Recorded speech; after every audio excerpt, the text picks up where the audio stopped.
Hey guys, and welcome back to the channel. In last video, we kind of looked at a very high overview of how the internet works. In today's video, I wanted to dig deeper and understand what exactly is happening at the wire level. Today, we're going to be looking at how, when I as a user type into my browser google.com, how that request travels through the internet, finds the Google servers, and sends me back the homepage of google.com.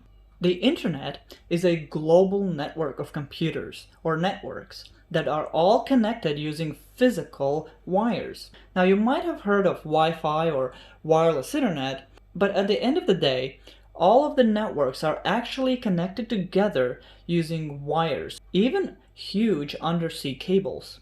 Today we're going to be looking at the OSI model. The OSI model is a way to describe the network stack. The first layer in the OSI model is the physical layer. These are the fiber optics cables or the copper cables that carry the actual signal. Then we have the data link layer like the Ethernet protocol. Then the third layer is the network layer, the IP protocol. Then we have the transport layer, the TCP protocol. And finally, the last three layers are usually grouped together, which form the application layer, which would be the HTTP protocol or the FTP protocol, etc.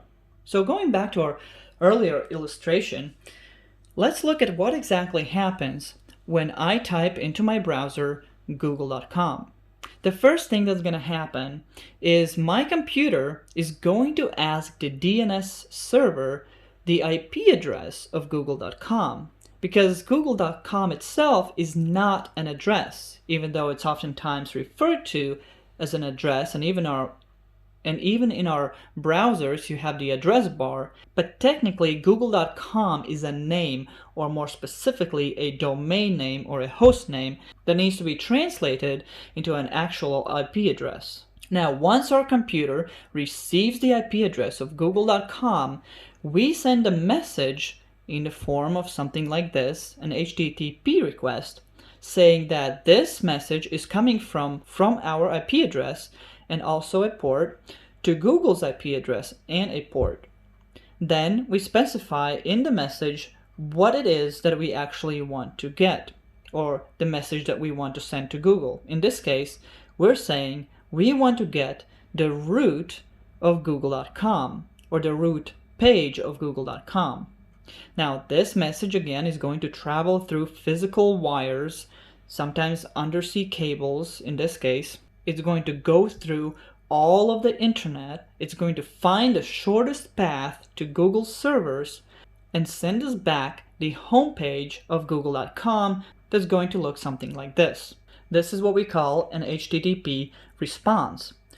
It has the headers at the top and the actual body of the HTTP document at the bottom. So when I type in google.com in my computer, I have a configuration for the default gateway. The default gateway tells my computer which server I should send the packet to if the address is not on my local network. In this case, google.com is obviously not on my local network.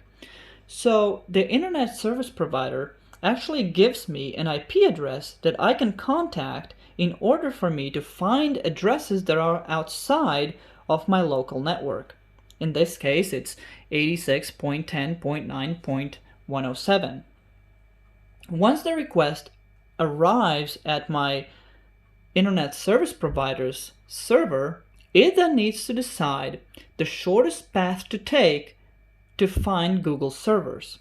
Now, this server is actually called an internet router. And it's a special kind of server because it has a IP routing table, a kind of a lookup table to basically know where to send a request further. So in this case, it received a destination IP address of 104.12.100.4. And it looks at the routing table and sees there's an entry 104/17. What that means is that if the destination address starts with 104, then send it through the third interface, which would be routing to Germany instead of Russia, because Germany is actually closer to New York than Russia. Once Germany receives the request, It then also has an IP lookup table on its own, and it also has an entry for 104/17. But in this case, we see that the request can be sent out over two interfaces, 1 and 2, because they both have the same distance. Once the request arrives at the UK's router, it again is going to look up its IP table and see that the next path to take is 1 to New York. Then New York has a direct link to Google.com servers. Now, once Google receives our request, it can then send a response the same way that it received the request. It's going to find the closest server or the closest internet router, and so the request is going to travel through the internet all the way back to me, in which case my browser is going to receive the homepage of Google.com and is going to render it out in the browser.